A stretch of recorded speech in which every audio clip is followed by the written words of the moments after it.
balikan natin ang hatol ng Ethics Committee ng House of Representatives kay Congressman Kiko Barsaga. Dahil daw, according to Congressman Abalos, na party list 4Ps,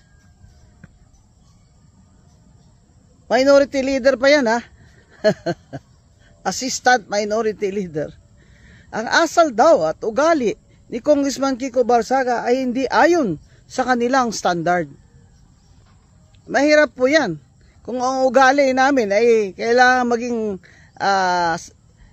sapat sa standard nyo bago kami makakongressman. O kaya ay para kami ay manatili bilang congressman. Ang asal at ugali ay parte po ng personalidad ni Congressman Kiko Barsaga. Kumbaga, kung kaya, yung kanyang style ay ganun. Dahil po sa kanyang personality. O, hindi po ba? O, kung ayaw nyo po ng kanyang ugali, hindi naman po kaninyo siya kapatid. Hindi naman po kayo nakatira sa isang bahay na makukorek nyo yung ugali niya. Yun nga mga kapatid, hindi nga pwede i-correct yung ugali ng kapatid nila eh. Ngayon, kayo dyan sa house, gusto nyo, ang miyembro nyo, parehas sa inyo mag-isip at parehas ang ugali sa inyo na nagtututa-tutaan lang kayo. Balikan natin yung complaint ni Congressman Puno ng Antipolo. Parang nagbabayad ba ako ng tax dyan? Somewhere in Rizal.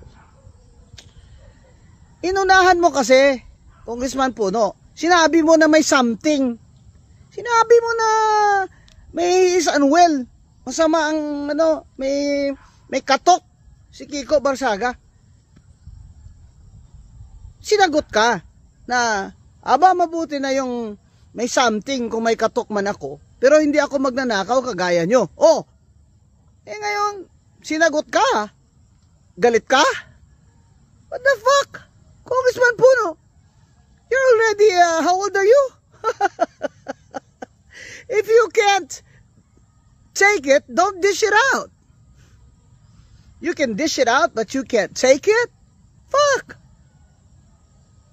Bakit hindi mo na lang yan tanggapin na ganyan na talaga yung bata, Congressman Kiko? Hayaan niyo siya, matalo yan siya sa Cavite. Ang ganyan ang pag-aasal niya. Let his people decide whether he should return to Congress or not. Bakit? May binasag ba siya dyan na gamit nyo sa loob? Kung kaya may misconduct siya? Nagbi-video lang naman siya dyan eh. Hindi ba karapatan niya yan? Na nagbi-video siyang sarili niya at nagkokomentaryo siya. Isa nga sa inyo dyan eh. Nanonood nga dyan ng ng sugal. Habang nagsisession eh, nanonood ng sugal o mismong tumataya sa sugal. Part 2 pa lang to ng ating tinatalakay dyan tungkol sa ginawa nyo kay Congressman Kiko Barsaga. Kung sa tingin ninyo mga congressman kayo dyan na majority, maliban dun sa 5 na nag-no vote, ay hindi tama yung asal niya. Bakit hindi nyo rin suriin dyan? May mga miyembro kayo dyan, mga congressman, na may mga kabit.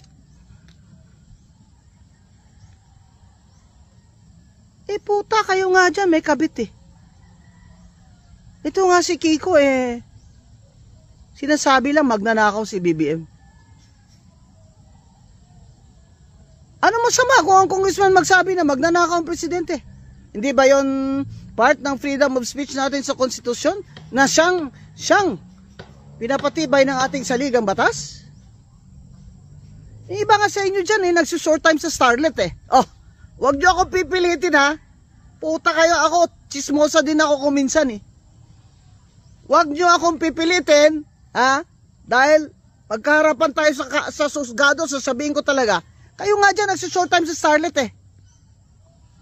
Bumibili kayo ng kotse, may bonus pa kayo dyan Alam nyo na yun kung anong bonus ko. Bonus sinasabi ko dyan, pag bumili kayo ng mga gagarang kotse nyo.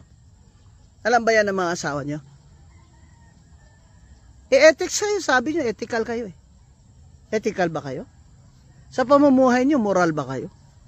Marami sa inyo immoral. Yung ethics na sinasabi nyo, dyan lang sa loob ng House of Representatives. Iba pala ang ethics nyo dyan, kaysa ethics nyo sa labas. Hindi ba sinasabi? Ha?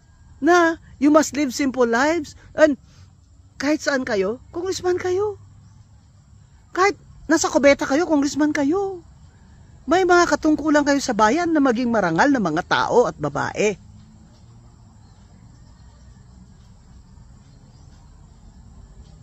Freedom of speech.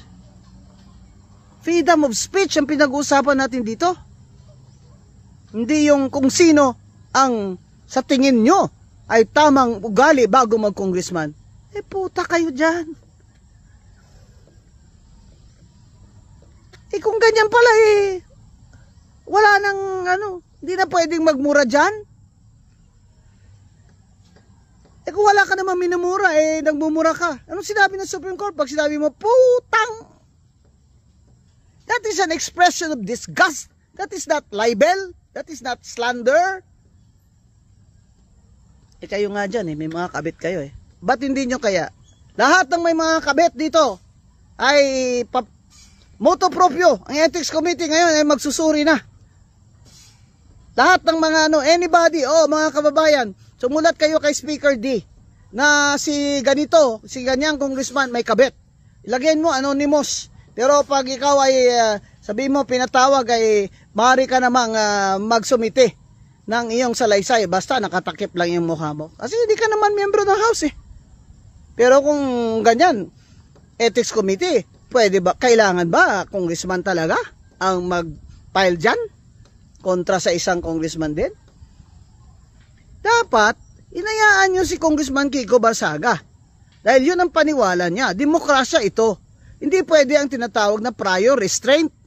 Ikaw, congressman ng party list na purpose, dapat nga i-cancel kayo Kasi ginagamit nyo yung pangalan ng programa ng gobyerno ng purpose. Akala tuloy ng tao kayo namimigay ng purpose. Congressman Abalos. Makasalita ka para kabugado Alam mo ba yung prior restraint? Prior restraint. Hindi nyo pwedeng gawin yan. Hindi nyo pwedeng ipagbawal yan o ipa-erase nyo dyan, ipa-delete nyo kay Congressman Kiko ang kanyang lahat ng mga social media accounts dahil yan ay prior restraint. Prior restraint. Prior na, restraint pa. Anong sinasabi sa konstitusyon? Yan ay indispensable na element ng konstitusyon. Sa freedom of speech, hindi mo pwedeng pagbawalan ang tao bago siya makasalita. Dahil demokrasya ito. Paano mo malalaman kung sasabihin ko bukas na putang ama mo? Bukas ko pa sasabihin yun. Na magnanakaw ka. Bukas ko pa rin sasabihin yun. Bakit mo ako ipapasara ang social media account ko? Kung hindi mo pa nga alam anong sasabihin ko bukas? Sana mag-file sa Supreme Court itong Congressman Kiko Barsaga na magagandang landmark case ito. Mga kababayan, nakakahiya na itong House of Representatives natin. Sila mismo hindi sila nahihiya sa sarili nila. Sana yung mga anak nila ay pangaralan sila. May part 3 po tayo. Makinig kayo. Panoorin nyo ulit sa aking YouTube. Queen of Bardagulan.